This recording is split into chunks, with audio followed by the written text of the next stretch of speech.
Igisirikare cya Isiraheli cyavuze ko indege zacyo z'intambara zirimo ziratera ku birindiro by'umutwe wa Hezbollah muri Libani, nyuma yaho kimenyeye amakuru y'uko Hezbollah ifite umugambi wo gutera za rokete muri Isiraheli. Umuvugizi w'igisirikare cya Isiraheli IDF ni Daniel Hagari yagize ati mu gikorwa cyo kwikingira IDF irimo iragaba ibitero ku birindiro by'abaterabwoba bo muri Hezbollah. Isiraheli yavuze ko abasivili bo muri Libani bamenyeshejwe ko bakwiye kuva mu turere Hezbollah ari wo mutwe w'abashia uterwa inkunga na Iran ufitemo ibirindiro. Nyuma gato Hezbollah nayo yamenyesheje ko nayo yatangiye ibitero bya drone kuri Isiraheli mu guhorera iyicwa ry'umusirikare wo mu rwego rwo hejuru w'uyu mutwe, iyicwa ryabaye mu kwezi gushize. Mu majyepfo ya Isiraheli hose humvikanye za sirene cyangwa se zanzogera zivuzwa, abantu bamenyeshwa ko hagiye kuba ibitero bya rokete. Nta makuru aramenyekana ya nyayo y'umubare w'abakomeretse niba bahari. Hagati aho igisirikare cya Isiraheli cyavuze ko Hezbollah yateye ibisasu birenga 150 biturutse muri Libani bikagwa ku butaka bwa Isiraheli. Hezbollah ivuga ko imaze gutera rokete zo mu bwoko bwa Katyusha zirenga 320 kandi ko bateye inkambi za gisirikare n'ibirindiro bya Isiraheli. Minisitiri w'intebe wa Isiraheli Bwana Benjamin Netanyahu yahise atumiza inama y'igitaraganya y'abayobozi ba gisirikare ndetse n'abayobora Minisiteri y'Ingabo muri Isiraheli. Ibiro bya Minisitiri w'intebe muri Isiraheli byavuze ko Bwana Netanyahu ndetse na Minisitiri w'Ingabo Yoav Gallant barimo bakurikiranira hafi uko ibintu birimo kugenda. Hezbollah nayo yavuze ko ibitero irimo kugaba kuri Isiraheli ari ibyo guhorera umwe mu bayobozi bayo Fuad Shukr uherutse kwitwa n'igisirikare cya Isiraheli mu kwezi kwa 7 muri uyu mwaka. Kuva ku itariki ya 8 y'ukwezi kwa 10 mu 2023 Isiraheli ntabwo yigeze ihagarika kurasana n'uyu mutwe wa Hezbollah. Iyi tariki ya 8 ni umunsi umwe nyuma y'igitero cy'umutwe wa Hamas kuri Isiraheli. Igitero cyanavuyemo intambara icyamiranije Hamas na Isiraheli uyu munsi mu gace ka Gaza. Iki gitero cya Hezbollah cyo cyari giteganijwe mu byumweru bishize mu rwego rwo kwihorera ku bwicanyi bwa Isiraheli buherutse kwibasira bamwe mu bayobozi ba Hezbollah n'aba Hamas ifashwa n'iyi Hezbollah. Twagiye tubivugaho ko igihe icyo ari cyo cyose intambara yakwaduka hagati y'impande zombi. Izi mpande zombi zimaze iminsi mu myiteguro no guterana amagambo. Indege za Isiraheli zagabye igitero mu majyepfo ya Libani zikavuga ko ari igitero kigamije kuburizamo cyangwa se gutangatanga kubera ko Hezbollah ngo yateguraga kurasa ibisasu bya rokete kuri Isiraheli. Radio y'ingabo za Isiraheli yavuze ko igisirikare cya Isiraheli cyabonye ko Hezbollah yari kurasa misile amagana muri Isiraheli rwagati mu masaa 11 za mu gitondo. Bityo Isiraheli ngo yahise igaba igitero bwa mbere. Bivuga ko Isiraheli yohereje drone zigera mu 100. Gusa ku rundi ruhande umuyobozi w'umutwe wa Hezbollah Hassan Nasrallah yavuze ko uyu mutwe wohereje za drone na za rokete mu majyaruguru ya Isiraheli mu rwego rwo kwihorera ku yicwa rya komanda Fuad Shukr wishwe mu kwezi gushize.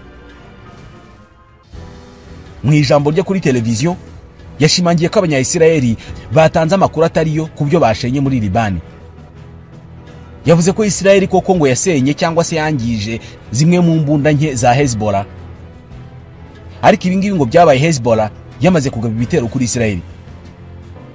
Ibitangazamakuru muri Libani byavuze ko umuntu umwe wenyine ari we wakomerekejwe n'ibisasu bya Isiraheli mu gace ka Kasimia muri Libani. Ku ruhande rwa Isiraheli ho haravugwa abantu bakomerekeye mu gace ka Akko muri Isiraheli nyine.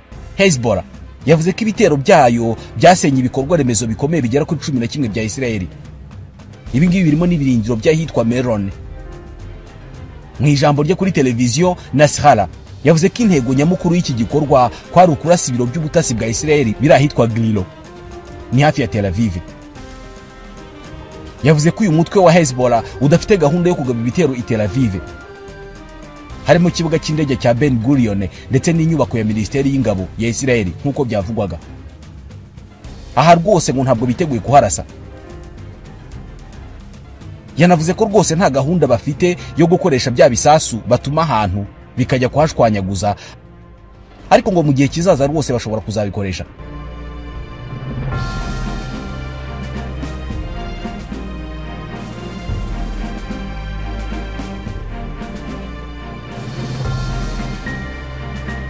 Israeli ivuga ko yishe komanda wo ku rwego rwo hejuru wa Hezbollah nyuma yo kugaba igitero cyo mu kirere mu gace k'amajyepfo ko mu nkengero z'umurwa mukuru Beirut, umurwa mukuru wa Liban.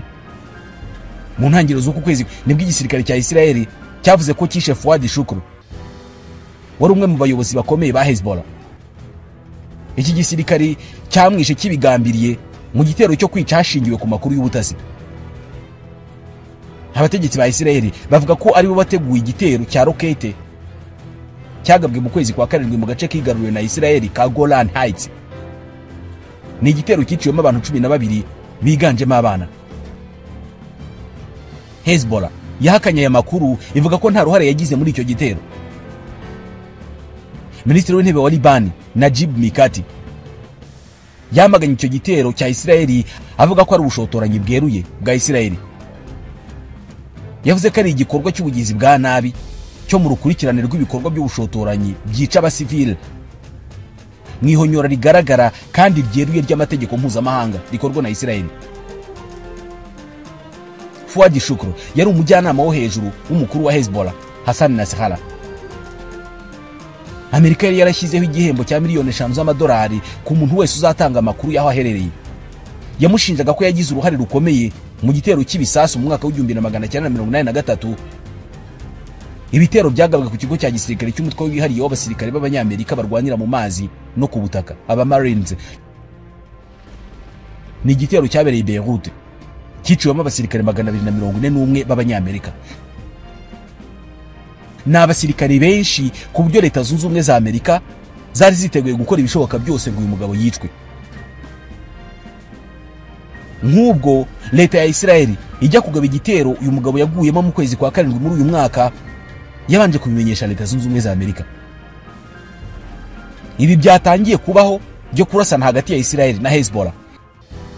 Ni ibintu byari byiteguwe rwose kubera ko mu kwezi gushize Minisiteri y'Ingabo ya Leta Zunze Ubumwe za Amerika yohereje ubwato bw'intambara n'indege z'intambara mu burasirazuba bwo hagati kugira ngo izi ntwaro zibe ziri hafi aho ngaho kandi ziteguye kurinda Israeli ibitero ishobora kugabwaho na Iran n'abayishyigikiye barimo na Hezbollah. Ni mu rwego rwo kwihorera ku yitwa ry'umuyobozi w'umutwe wa Hamas Ismail Haniyeh wiciwe muri Iran mu kwezi gushize ndetse na bamwe mu bayobozi ba Hezbollah. Minisiteri y'Ingabo muri Amerika yavuze ko misile z'iki gihugu zateguwe ku buryo isaha yari yo yose zakoherezwa gutabara Israeli igihe cyose yaterwa. Israeli yatangiye guterwa. Izi drone n'izi misile zaba zigiye guhagurutswa. Umuyobozi wa Hamas akimara kwicwa, umutwe wa Hezbollah muri Liban wayisohora itangazo uti twebwe muri Hezbollah dusangiye n'abavandimwe dukunda bo muri Hamas akababaro ko kubura uyu muyobozi ukomeye. Ati turakajwe cyane n'ibyaha bikomeje gukorwa n'umwanzi. Ati gusa ibyiyumvo byacu binyuzwe n'uko abayobozi bacu bakomeje guhorwa Imana. Uyu mutwe wahise wiyemeza guhorera uyu muyobozi wa Hamas. Ibitero bya Hamas bikimara kuba ku itariki ya 7 y'ukwa 10 mu mwaka ushize, Israeli igafata icyemezo cyo kujya muri Gaza gutangiza y'ibitero byateje intambara igikomeje n'uyu munsi. Umutwe wa Hezbollah wahise wifatanya na Hamas maze utangira kugaba ibitero kuri Israeli. Ni umutwe usanzwe ari umwanzi ukomeye wa Israeli. Ni umutwe wa politiki w'abayisilamu ufashwa na Iran. Ni umutwe witwara gisirikari wo muri Liban uyobowe n'uwitwa Hassan Nasrallah twamuvugagaho mu kanya. Uyoboye kuva mu 1992. Iri zina ry'uyu mutwe Hezbollah ubwaryo risobanura umutwe w'Imana. Hezbollah yamenyekanye cyane ibifashijwemo n'amafaranga ndetse no gushyigikirwa mu buryo bwa gisirikare bikorwa na Iran. Byatangiye mu gihe Israeli yigaruriraga Liban mu ntangiriro z'imyaka y'1980.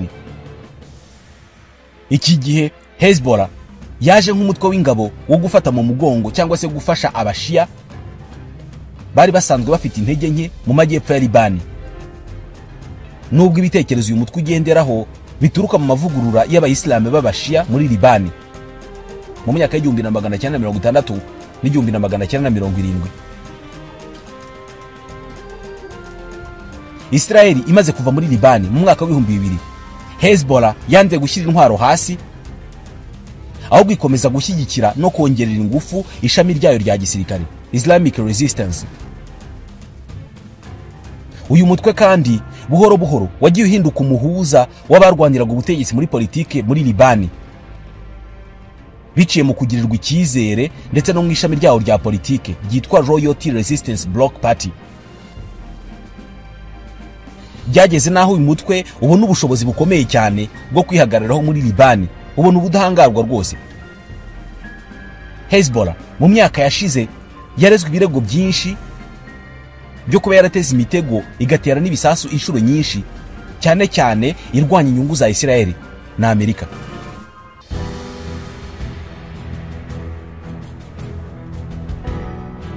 Hezbollah ifatwa nk'umutwe w'iterabwoba n'ibihugu byo mu burengerazuba bw'isi, no kuvuga Amerika n'Uburayi, Israeli, ibihugu byo mu kigobe cy'Abarabu ndetse n'ibihugu byo mu ishyirahamwe ry'Abarabu, Ligue Arabe. Ni inshuti ikomeye cyane ya perezida wa Syria Bashar al-Assad. Hezbollah yohereje ibihumbi by'abasirikare kurwanyira Assad mu gihe cy'intambara yo muri Syria. Intambara yatangiye mu 2011. Aya makimbirane cyangwa se iyi ntambara ikomeye ikimara gutangira, byabaye ngombwa ko Hezbollah ijya gufasha Syria kwigarurira ubutaka inyeshyamba zari zarigaruriye. Israeli yakunze kugaba ibitero muri Syria igamije kurasa no kwica abarwanyi ba Hezbollah na Iran. Gusa ni gake cyane byamenyekanye. Ubushuti bwa Hezbollah na leta ya Syria byatumye imitwe itandukanye muri Libani igirana amakimbirane kurusha uko byari bimeze mbere. Kuba Hezbollah yarashyigikiye perezida wa Syria umushia w'umwalawite ndetse ikaba ifitanye umubano ukomeye cyane na Iran, nabyo byatumye urwango rwiyongera biturutse ku bihugu byo mu kigobe cy'Abarabu biyobowe na Arabia Saudite, mukeba w'imbere wa Iran muri aka karere.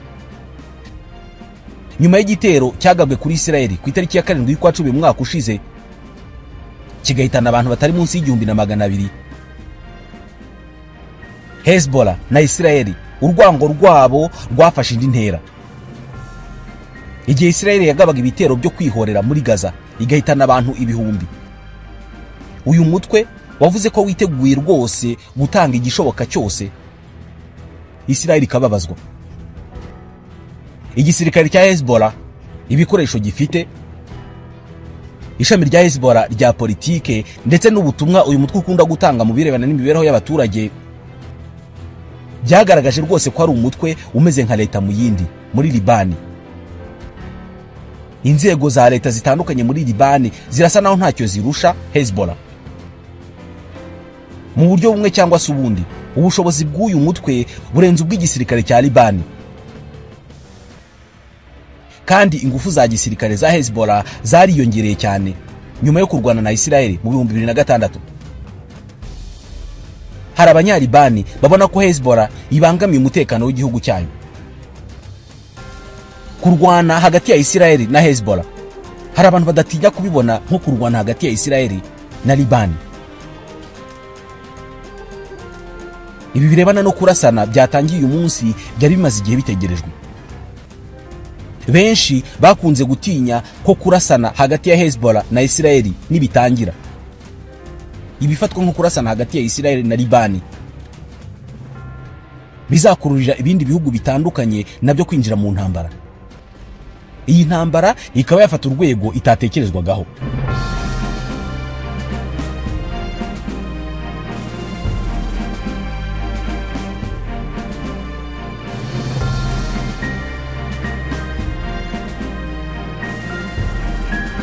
Uburusiya burashaka kwiyegereza ibihugu byose by'Abarabu bishyigikiye Palestine, mu gihe Israeli ikomeje gushyigikirwa kandi igafashwa na Leta Zunze Ubumwe za Amerika n'Uburayi.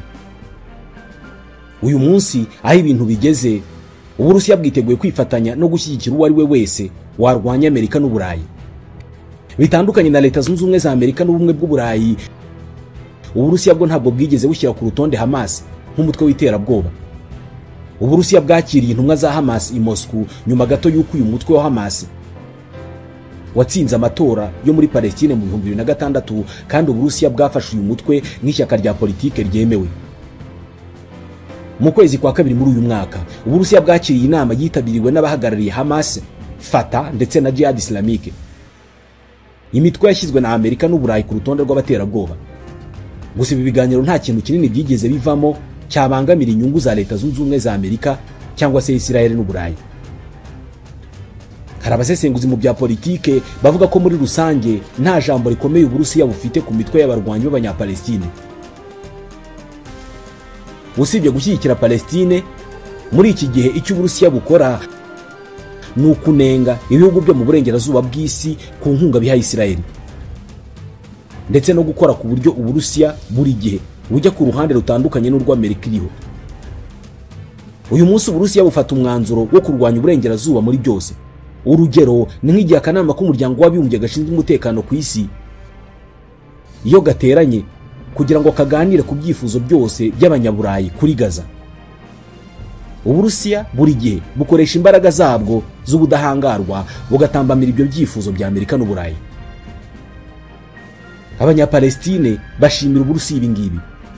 Mu kwezi kwa 10 k'umwaka ushize, Uburusiya nabwo bwatanze igitekerezo cy'uburyo bubona imirwano yahagarara muri Gaza, ariko ni igitekerezo cyahise cyamaganirwa kure n'Ubwongereza, Leta Zunze Ubumwe za Amerika, Ubufaransa n'Ubuyapani. Minisiteri y'Ubutabazi mu Burusiya kandi ngo yohereje toni zigera mu magana z'imfashanyo, cyane cyane ibiribwa n'ibikoresho by'isuku mu bice bya Palestine byigaruriwe na Israel. Iyi mfashanyo yahawe Abanyapalestine binyuze muri Croix Rouge yo mu Misiri. Uburusiya bufite inyungu nyinshi mu kwereka Abanyapalestine ko bari inyuma kandi ko bwiteguye kubafasha guhangana na Israel n'abayishyigikiye. Perezida wa Palestine Mahmoud Abbas agiye kuzuza imyaka 90 y'amavuko. Birumvikana ari mu bihe bya nyuma by'ubutegetsi bwe. Vuba aha hazaboneka umutegetsi mushya wa Palestine. Uko byagenda kose, Uburusiya buzakurikiranira hafi uzasimbura Abbas.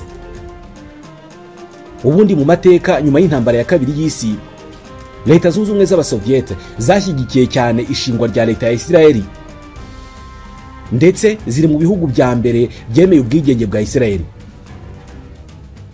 Igisirikare cya Israel cy'igishingwa cyahawe inkunga y'imbunda n'igihugu cya Czechoslovakia cyari muri Leta Zunze Ubumwe z'Abasoviete. Joseph Stalin wayoboraga Abasoviete icyo gihe ngo yaba yaranigishije Abayahudi uko bashaka inyungu zabo ku Bwongereza bwari bwarigaruye uburasirazuba bwo hagati icyo gihe. Gusa Leta Zunze Ubumwe z'Abasoviete ntabwo zatinze kwanga Sionisme na Leta ya Israel, ahubwo zitangira guha intwaro no guha ibikoresho ibihugu by'abaturanyi by'Abarabu ndetse n'umutwe wo kwibohora kwa Palestine, PLO. Mahmoud Abbas uyobora Palestine uyu munsi, icyo gihe yari umunyeshuri muri kaminuza mu myaka ya za 70. Abbas yabonye impamyabumenyi y'ikirenga muri kaminuza yitiriwe Patrice Lumumba i Moscow. Yananditse igitabo kitavuzweho rumwe. Ni igitabo yavugagamo ko hari inyungu abazayoniste, ni ukuvuga Abayahudi, ngo basangiye n'Abanazi. Mwibuke jenoside yakorewe Abayahudi yakozwe n'Abanazi.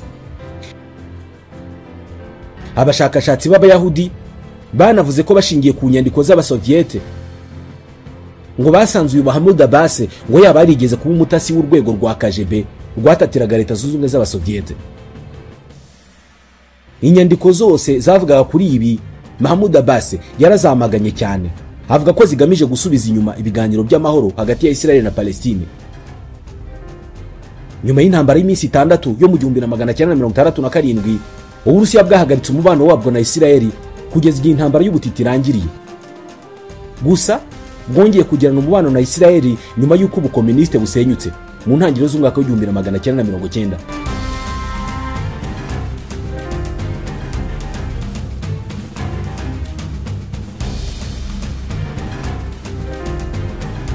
Uburusiya bw'uyu munsi bwo bwagerageje kugirana umubano udakomeye na Isiraheli, ariko bukabivanga no gutera inkunga Palestine. Putin na Minisitiri w'Intebe wa Isiraheli Benjamin Netanyahu bafitanye ubushuti batigeze bahisha na rimwe. Bigeze no kugaragara bari kumwe bitabiriye igitaramo cy'imbyino.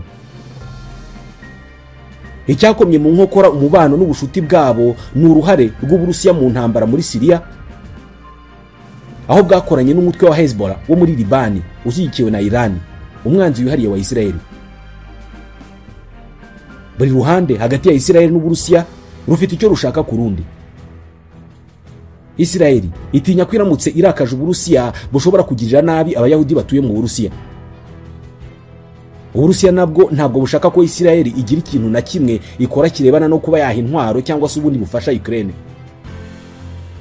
Kandi koko kugeza n'ubu Isiraheli yarifashe kuko nta kintu yigeze ifasha Ukraine. Isiraheli yirifuza ko amakimbirane cyangwa se ikintu cyose cyabagonganisha n'Abarusiya cyavaho. Nk'ubwo muri Syria ingabo za Isiraheli zakunze kurasa no kubabaza cyane ibirindiro by'ingabo za Hezbollah, ariko nta kintu bigeze na kimwe bakora ku basirikare b'Uburusiya. Muri Syria Isiraheli irwana intambara y'uruhande rumwe, irasaba Arabu, ariko yagera hari ingabo z'Abarusiya igakata. Rimwe na rimwe ngiyo babona hari ikintu kizabagonganisha n'Abarusiya ngo barabibamenyesha aho gukora icyo ari cyo cyose cyabarakaza. Kugeza ubu Isiraheli nta gihano na kimwe yigeze ifatira Uburusiya ku kuba bwarateye Ukraine. Nyamara inshuti zayo zo mu Burayi na Amerika zarunze ibihano ku Burusiya. Mu mwaka ushize mu kwezi kwa 9 Putin yavuze ibintu kuri Perezida Zelensky byashoboraga kurakaza Isiraheli. Yavuze ko Volodymyr Zelensky ngo ari umuyahudi washyizwe ku butegetsi n'Abanyamerika muri Ukraine, ngo bagamije guhisha ko Ukraine ifite abanazi benshi mu butegetsi. Minisitiri w'Ububanyi n'Amahanga w'Uburusiya Sergei Lavrov nawe yigeze kuvuga amagambo arimo ko abayahudi bagize uruhare muri jenoside yabakorewe. Ibi byose ntabwo byigeze byangiza imibanire ya Isiraheli n'Uburusiya. Igihe Uburusiya bwakiraga abayobozi b'umutwe wa Hamas i Moscow byarakaje Isiraheli, ariko ntabwo byageze ku rwego byatekerezwaga ko bishobora kugeraho. Isiraheli ibamo diaspora y'Abarusiya benshi bavukiye mu Burusiya, kandi Uburusiya bwakoresheje imibanire yabwo na Hamas mu rwego rwo koroshya irekurwa ry'Abarusiya bafite ubwenegihugu bwa Isiraheli batwawe bunyago mu bitero byo ku itariki ya 7 y'ukwa 10 mu mwaka ushize. Mwibuke ubwo Hamas yagabaga ibitero kuri Isiraheli mu kwezi kwa 10 mu 2023, yashimusa abantu barenga 250. Bamwe muri aba rero bari Abarusiya, ariko kubera ubushuti bw'Uburusiya na Hamas abangaba bararekuwe. Nubwo umubano wa Isiraheli n'Uburusiya utigeze uba mubi cyane, ariko muri iyi minsi birimo biraba bibi cyane kubera ko Uburusiya bwatinyutse kunenga intambara Isiraheli irimo kurwana muri Gaza, kandi Uburusiya bwanacuditse na Iran. Ndetse n'iki gikorwa cyo gukoresha ubushuti Uburusiya bufitanye na Hamas bukabohoza abaturage babwo, byose byarakaje cyane Isiraheli ku buryo uyu munsi imibanire itameze neza habe na gato.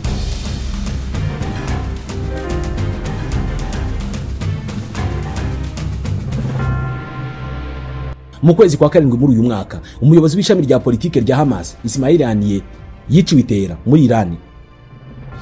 Inshuti ikomeye y'Uburusiya ariyo Iran yahise isezeranya Isiraheli ko itazatinda guhorera uyu mugabo. Minisiteri y'Ububanyi n'Amahanga y'Uburusiya nayo yahise yamagana iki gikorwa cyo kwica uyu muyobozi wa Hamas. Inavuga ko ari igikorwa cy'ubugwari kizagira ingaruka zirimo gusubiza inyuma intambwe nziza yari imaze guterwa mu biganiro by'amahoro. Uyu munsi hari amahirwe yuko haramutse habayeho intambara ya Iran na Isiraheli, Amerika yayinjiramo ibyahita binasunikira Uburusiya nabwo kuyinjiramo. Putin buri gihe yavuga ku byerekeye abayahudi aravuga ngo abayahudi bacu. Avuga ibi buri gihe avuga ku baturage b'Abanya-Isiraheli bavuga ikirusiya, abayahudi bavuga ikirusiya.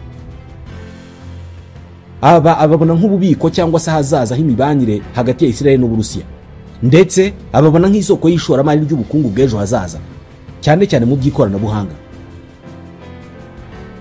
Putin abona ko Uburusiya buzakenera Isiraheli byaba vuba cyangwa se kera.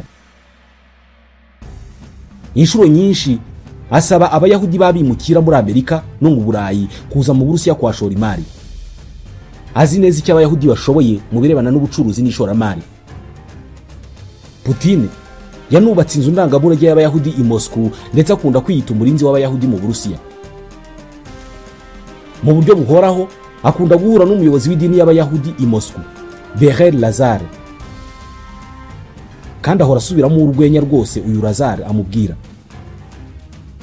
Putin ashaka gukoresha uyu mubano mwiza n'abayahudi kugira ngo bihe Uburusiya umwanya mwiza mu burasirazuba bwo hagati.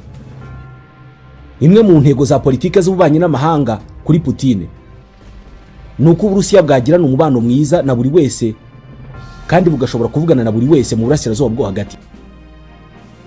Gusa uku kugerageza gushimisha Isiraheli no kwirinda ko Isiraheli n'Uburusiya byagirana ibibazo byose byarangiye ku itariki ya 7 y'ukwa 10 mu mwaka ushize nyuma y'igitero cya Hamas. Kuva iki gihe Putin yatangiye kuvuga amagambo mabi kuri Isiraheli no ku bayahudi muri rusange. Amagambo atari yarigeze avuga mbere. Yahise asubira inyuma bya nyabyo ku mubano n'ubushuti yari afitanye na Benjamin Netanyahu. Nyuma y'itariki ya 7 y'ukwa 10 mu mwaka ushize nyuma y'igitero cya Hamas kuri Isiraheli, abantu bamwe batekereje ko Uburusiya bwabigizemo uruhare bugakoresha Hamas ngo igabe ibitero kuri Isiraheli, maze Isiraheli nayo ititangiza iyi ntambara, maze amaso yose y'isi yerekeze mu burasirazuba bwo hagati kugira ngo Uburusiya bushobore gukubita Ukraine nta ureba. Abantu benshi kandi batekerezaga ko Putin yifuza ko ubufasha bwose Amerika yahaga Ukraine yabuhindukiza ikabwerekeza kuri Isiraheli, noneho Ukraine ikabura inkunga igatsindwa intambara. Ibi batangiye kubivuga ubwo President Zelensky yatangiraga kuvuga ko amaso y'isi yose arimo kwerekeza kuri Isiraheli, kandi nyamara Abarusiya bakomeje gukora ibyaha by'intambara muri Ukraine. Gusa ibi byose nta kimenyetso na kimwe cy'uko ari byo kigeze kigaragazwa n'uwo ari we wese.